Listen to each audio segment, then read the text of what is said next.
ఆరాధనా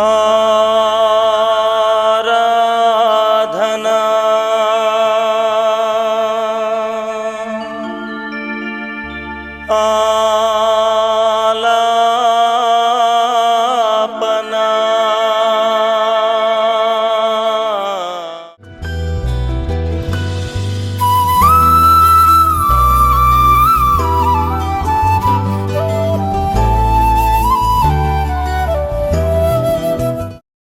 సిలువే నాశర నాయనురా నీ సిలువే నాశర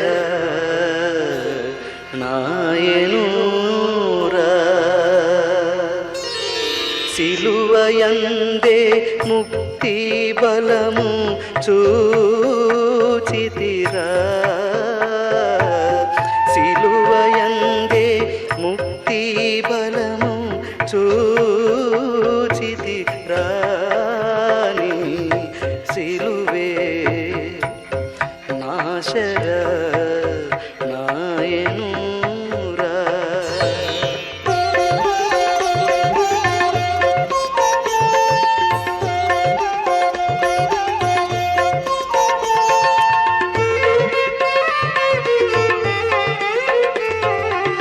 సిలువను ప్రాలియేసు పలికిన పలుకులందు సిలువను ప్రాలియేసు పలికిన పలుకులందు విలువలేని ప్రేమామృతము గ్రోలితిరా విలువలేని ప్రేమామృతము గ్రోలితిరా నీ సిలువే నాశర నాయనురా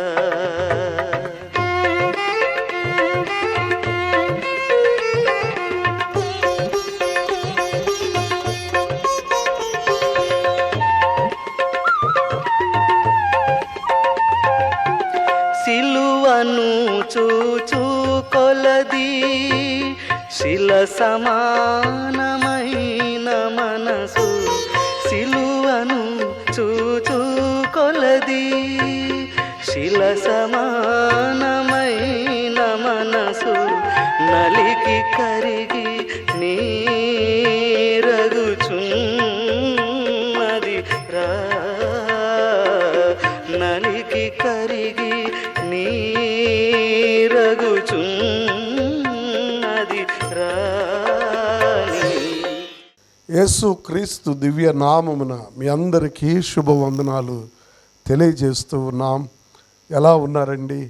దేవుని మహా ఉచితమైన కృపను బట్టి మరొక వారం దేవుని వాక్య భాగాన్ని మీ కొరకు తీసుకొని రావడానికి దేవుడు చూపించిన గొప్ప కృపను బట్టి దేవుని నామానికి స్తుతి మహిమ కలుగునుగాక.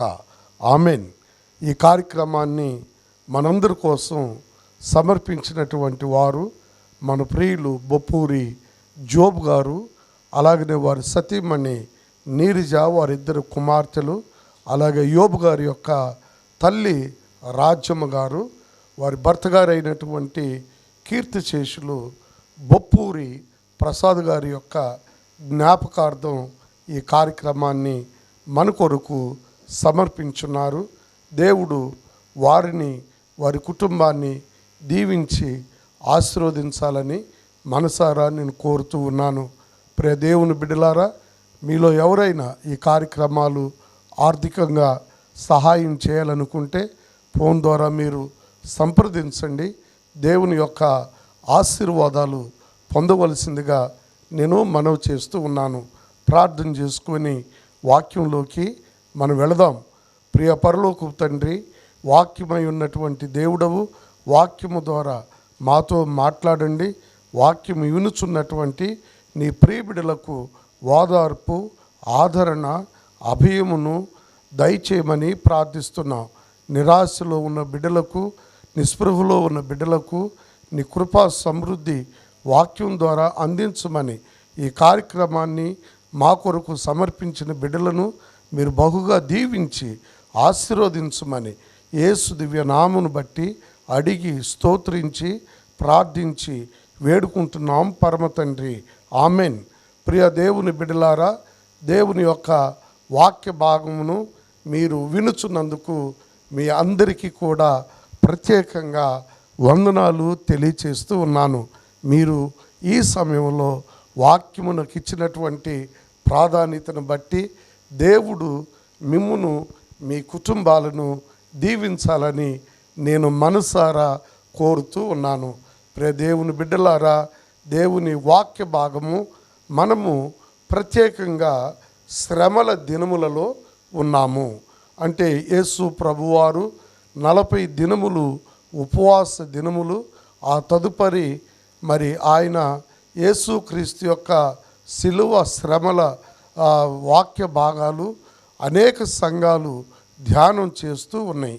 అయితే ఈ ప్రత్యేక సమయంలోని యేసుక్రీస్తు యొక్క శ్రమలను గూర్చి, శిలువను గూర్చి మనము ధ్యానం చేస్తున్నటువంటి ఈ దినాలలో మనము ఈరోజు యేసుక్రీస్తు యొక్క శిలువకు గల 7 కారణాలను మనము ధ్యానం చేయబోతూ ఉన్నాం. అంటే మొదటిగా శిలువ అనేటువంటి ఈ యొక్క 3 అక్షరాలకు మొదటిగా సి అంటే శిక్షయగు, రెండవది లు అంటే లులువడి అంటే హీనమగు, మూడవది వ అంటే వధస్తంభము అంటే శిక్షయగు హీనమైనటువంటి వధస్తంభమునకు తేబడినటువంటి యేసుక్రీస్తు యొక్క శిలువను గూర్చి కొన్ని వాక్య భాగాలు ఈరోజు మనం తేటతెల్లముగా ధ్యానం చేసుకుందాం. ప్రత్యేకించి దేవుని యొక్క వాక్య భాగములో గలతీ పత్రిక 3వ అధ్యాయము 14వ వచన భాగాన్ని దయచేసి మీరు గమనించవలసిందిగా నేను మనవి చేస్తూ ఉన్నాను. యేసు ప్రభువారు పాపుల కొరకు సిలువ వేయబడ్డారు. యేసు ప్రభువారు మానవుల యొక్క జన్మ కర్మ పాపముల కొరకు ఆయన సిలువ వేయబడ్డాడు. నీ కోసం, నా కోసం. యెషయా గ్రంథం 53వ అధ్యాయంలో చెప్పబడిన రీతిగా మన సమాధానార్థమైన శిక్ష అతని మీద పడినది దేవుని వాక్యము సెలవిస్తుంది. ఈరోజు సిలువ యొక్క 7 కారణాలు అనగా యేసు ప్రభువుని ఎందుకు సిలువ వేశారో 7 కారణాలు లేఖన భాగముల ద్వారా మనము ధ్యానం చేసుకుందాం. మొదటిగా దేవుని వాక్య భాగము మత్తయి శుభవార్త 27వ అధ్యాయము 21వ వచన భాగం ప్రకారంగా దేవుని మాటలు మీరు గమనించండి. లేఖనములు నెరవేరునట్లు, అలాగనే ప్రవచనములు నెరవేరునట్లు అతని సిలువ వేయాలని దేవుని వాక్యము సెలవిస్తుంది. ఆనాటి ప్రజలు మరి బర్నబాను విడిచిపెట్టి యేసుక్రీస్తును సిలువ వేయమని కేకలు వేసినట్లుగా మత్తయి శుభవార్త 27వ అధ్యాయము 21వ వచన భాగాన్ని మనం గమనిస్తాం. క్రీస్తునందు ప్రియులారా, ఆనాడు గవర్నర్గా ఉన్నటువంటి పిలాతు కూడా యేసు ప్రభుని విడిచిపెట్టడానికి అవకాశం ఉన్నప్పటికీ ప్రజల యొక్క కోరిక మేరకు, ప్రజల యొక్క ఆలోచన ప్రకారము మరి బర్బాను విడిచిపెట్టి యేసు ప్రభుని సిలువ వేయండి అని కేకలు వేయటం వల్ల యేసు ప్రభు యొక్క సిలువకు పిలాతు అధికారము చొప్పున ఆయనను సిలువ వేసినట్లుగా మనము చూస్తాం. ఇదే వాక్య భాగాన్ని ప్రవచనంలో కూడా యెషయా ప్రవచనము 53వ అధ్యాయము 12వ వచన భాగంలో ఆయన సిలువను గూర్చినటువంటి ప్రవచన వాక్యము నెరవేర్చబడింది. మత్తయి సువార్త 27వ అధ్యాయము 21వ వచనంలో. రెండవ కారణము మనము ధ్యానం చేద్దాం. యూదులు క్రీస్తు అనబడినటువంటి మెస్సియా కొరకు ఎదురు చూస్తున్నటువంటి దినములలో యేసుక్రీస్తుగా పుట్టబడి నేనే మెస్సియానని ప్రకటన చేయడంలోని నిజంగా యేసు ప్రభు దేవదూషణ చేస్తున్నాడనేటువంటి ఒక బలమైనటువంటి కారణమును ఆయన మీద చూపి ఆయనను సిలువ వేయడము జరిగింది. ఆ వాక్య భాగాన్ని మనం గమనించినట్లయితే యోహాను శుభవార్త 10వ అధ్యాయము 33వ వచన భాగంలో మనం చూస్తాం. దేవదూషణ చేసిన వారిని రాళ్లతో కొట్టాలి అనేటువంటి మోషే ధర్మశాస్త్ర ప్రకారము ఆయనను రెండవ కారణము దేవదూషణ కారణం వలన యేసుక్రీస్తుని సిలువ వేసినట్లుగా మనము చూస్తాము. ఇక మూడవదిగా యేసు ప్రభు యొక్క సిలువ మరణం వెనుక ఉన్న కారణం మూడవది మనం గమనించినట్లయితే యేసు ప్రభు వారు అద్భుతాలు ఆశ్చర్యమైన కార్యాలు సూచక్రియలు చేయుట ద్వారా ఆహారం కావలసిన వారికి ఆహారం పెట్టి ఉన్నారు. అలాగే స్వస్థతలు కావలసిన వారికి స్వస్థతలు ఇచ్చారు. అలాగనే అద్భుతాలు కావాలన్న వారికి అద్భుతాలు చేసి ఉన్నారు. అంత మాత్రమే కాకుండా ఈ అద్భుతాల వల్ల సూచక్రియల వల్ల అనేక మంది యేసుక్రీస్తును వెంబడించుట వలన ఆనాటి శాస్త్రులు పరిచయులు అలాగనే మతాధికారులు మా అధికారము ఎక్కడ పోతుందో అనేటువంటి భయముతో యేసు ప్రభు వారిని సిలువ వేసినట్లుగా మనము చూస్తాము. ఈ వాక్య భాగం మనం గమనించినట్లయితే మరి యోహాను సువార్త 12వ అధ్యాయము 4, 5 వచన భాగాల్లో మనము చూస్తాము. యేసు ప్రభువుని సిలువ వేయడానికి 4వ కారణాన్ని దేవుని వాక్యంలో మనం చూద్దాం.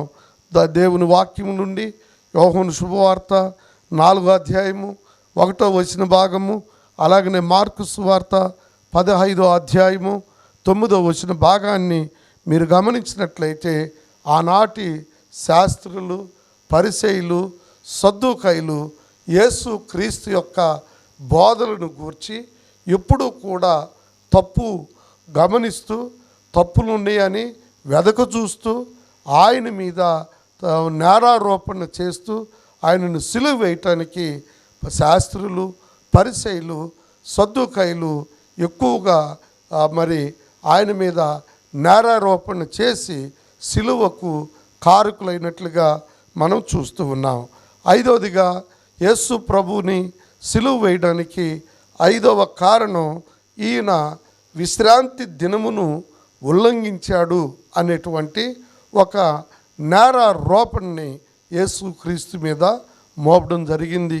ఓ దినమున యేసు ప్రభువారు ఆయన యొక్క శిష్యులు పంటశాలల్లో పడి నడుస్తూ ఉంటుండగా ఆ పంట కంకులను శిష్యులు తీర్నారని అలాగనే నీ శిష్యులు ఆ విశ్రాంతి దినమున పంట కోయకూడదు కదా తినకూడదు కదా అనేటువంటి ఓ నేరారోపణని యేసుక్రీస్తు ముందు ఉంచారు.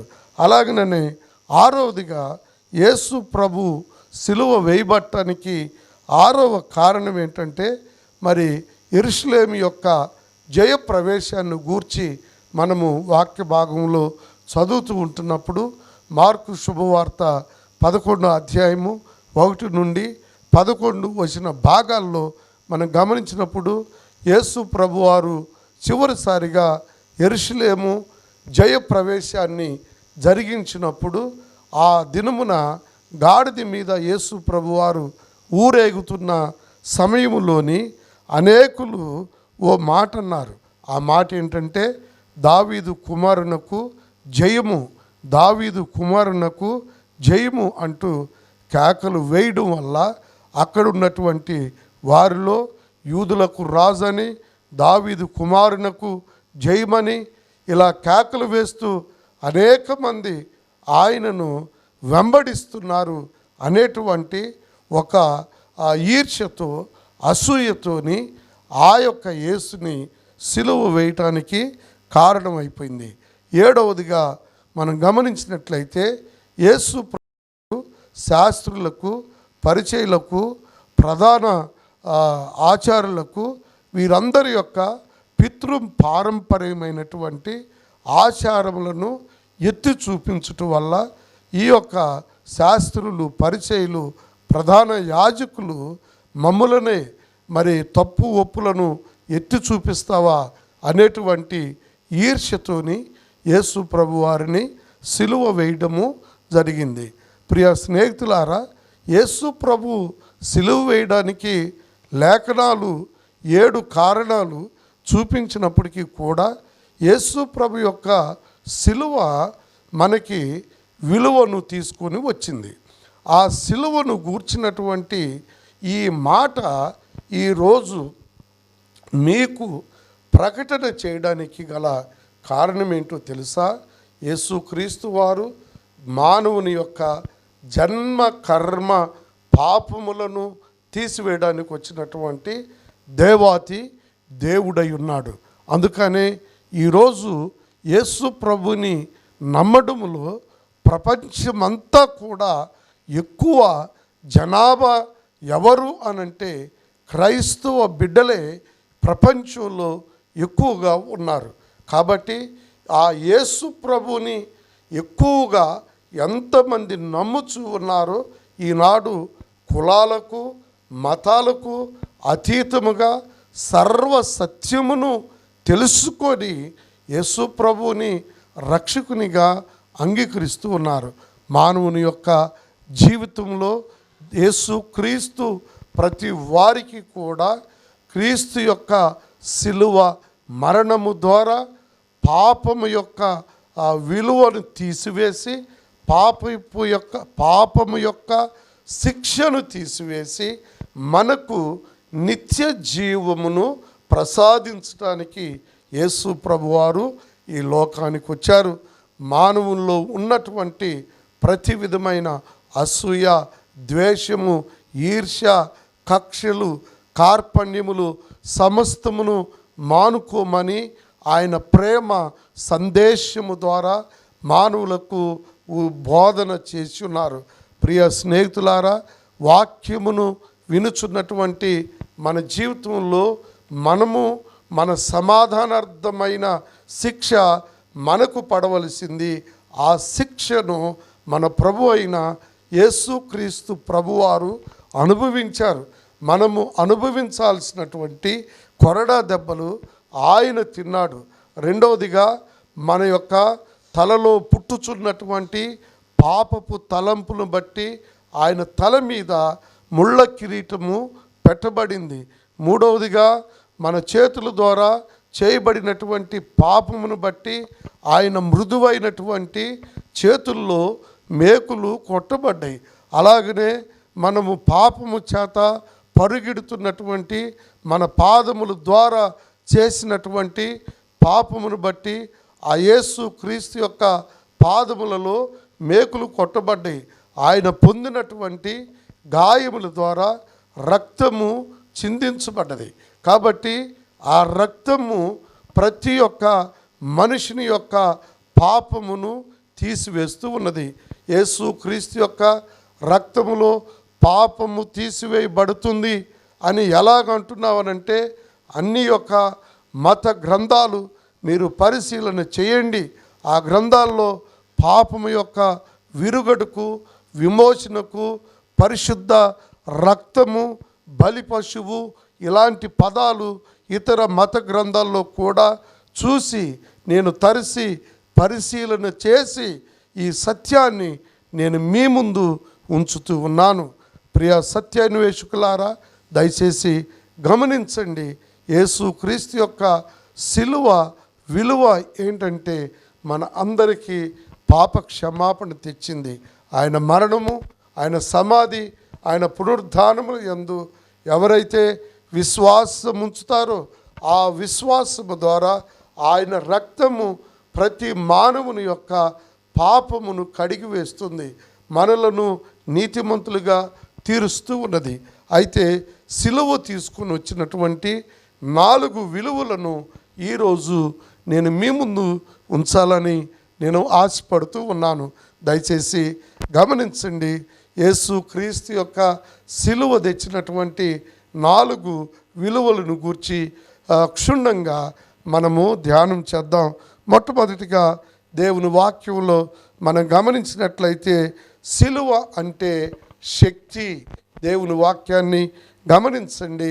మొదటి కొరింథీ పత్రిక 1వ అధ్యాయము 18వ వచన భాగం మనకి ఈ విధంగా సెలవిస్తున్నది.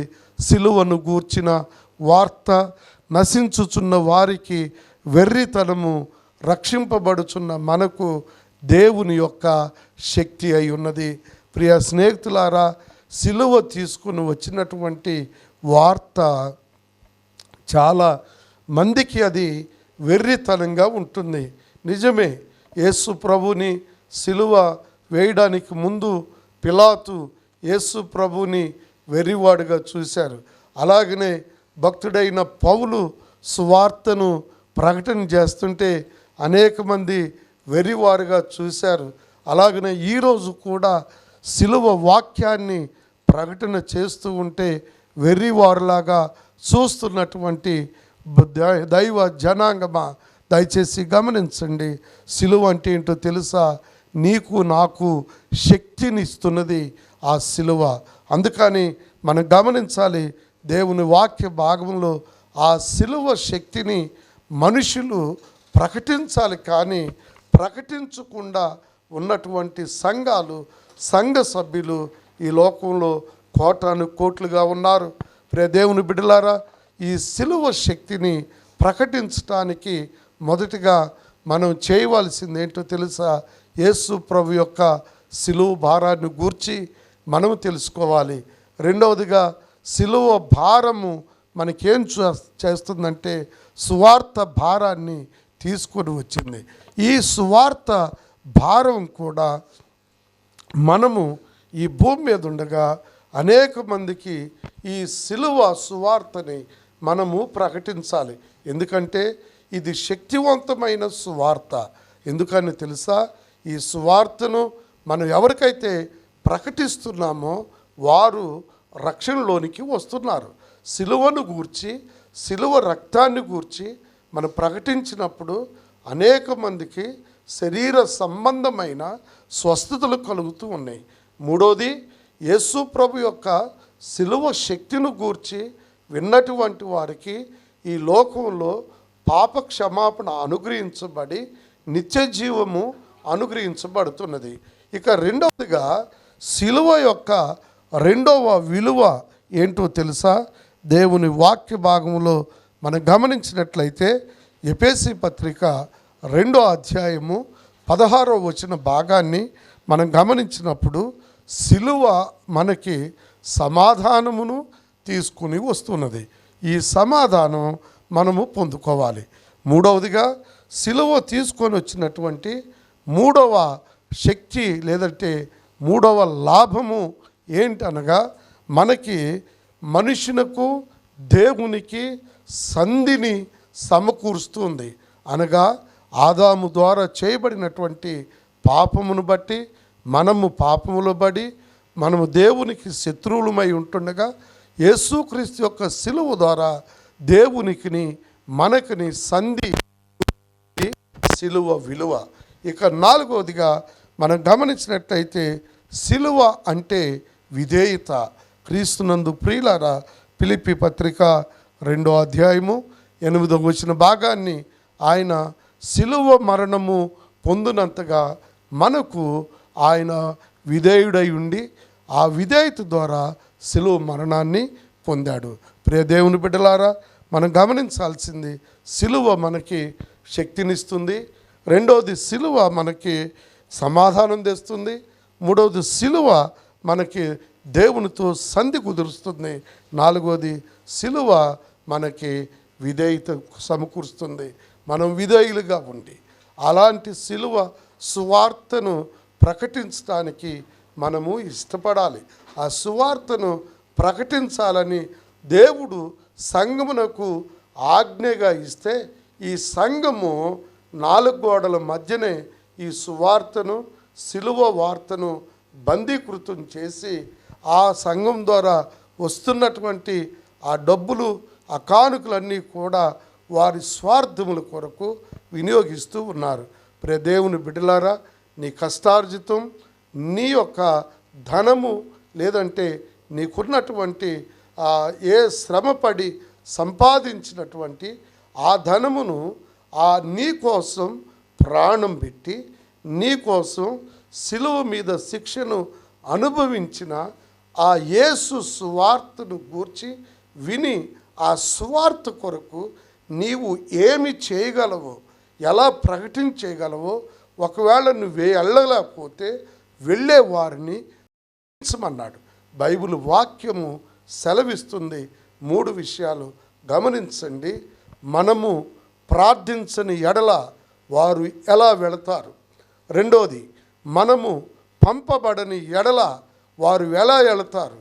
మూడవది, మనము సహాయము చేయని ఎడల వారిట్లు ప్రకటన చేసేదరు.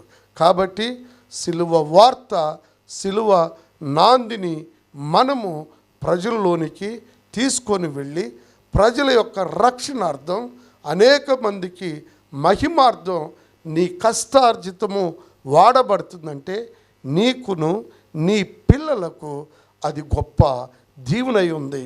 భావితరాల్లో నువ్వు వేస్తున్నటువంటి ఈ విత్తనం నీ సంతానానికి, రాబోయే తరానికి గొప్ప దీవెనకరమని గుర్తెరిగి నీవు సిలువ సువార్తకు నువ్వు ఏమి చేయగలవో అది చేసి దేవుని యొక్క నిండు దీవెన ఆశీర్వాదం పొందవలసిందిగా నేను మనవి చేస్తూ ఉన్నాను. నీ కొరకు, మీ కుటుంబం కొరకు, మీ పరిస్థితుల కొరకు నేను ఇప్పుడే ప్రార్థన చేయబోతున్నాను.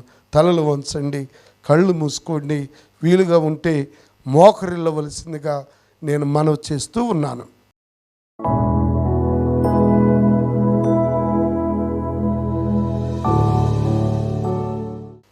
ప్రార్థన. పరిశుద్ధమైన ప్రియ పరమ తండ్రి, మహోన్నతుడా, శ్రేష్ఠుడా, నీ కొందనాలు స్తోత్రాలు చెల్లిస్తూ ఉన్నా. సిలువను గూర్చిన వార్త నశించుచున్న వారికి వెర్రితనము, రక్షింపబడుచున్న మనకు దేవుని శక్తి అని నీ వాక్య భాగము విన్నాం. ప్రభువా, సిలువ వేయబట్టడానికి గల కారణం నీ మీద లేనటువంటి తప్పులు, దోషములను వెతికి ఆనాడు నాయన ప్రజలు నిన్ను కఠినమైనటువంటి శిక్షకు అప్పగించారు. ప్రభువా, ఈనాడు మేము ప్రభువా నీ యందు విశ్వాసం ఉంచి, నీ యందు నిరీక్షణ కలిగి జీవిస్తూ ఉంటుండగా మాకిచ్చిన శక్తిని బట్టి, మాకిచ్చిన సమాధానం బట్టి, మాకిచ్చిన సంధిని బట్టి, మాకిచ్చినటువంటి ప్రభువా విధేయతను బట్టి నీకు స్తోత్రం. నిన్ను నమ్మినందుకు మాకు విలువ వచ్చింది.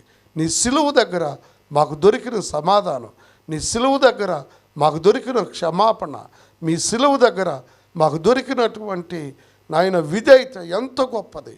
ప్రభా, ఈ వాక్యం విన్న బిడ్డల్లో నాయన కోర్టు కేసులు ఉన్నాయి. నీ సిలువ సమస్య వారికి ఆ సిలువ శక్తి ద్వారా ఆ సమస్యలన్నీ తీర్చండి. వ్యాధులను, బాధలను తీసివేయండి. కోర్టు కేసులు ఉన్నవారికి కొట్టివేయమని ప్రార్థన చేస్తున్నాం. బెయిళ్ళు కావలసిన వారికి బెయిళ్ళు దయచేయి. ఉద్యోగాలు కావలసిన వారికి ఉద్యోగాన్ని దయచేయి ప్రభువా. ప్రమోషన్లు కావలసిన వారికి ప్రమోషన్ పెండింగ్లు ఉన్నాయి ప్రభువా.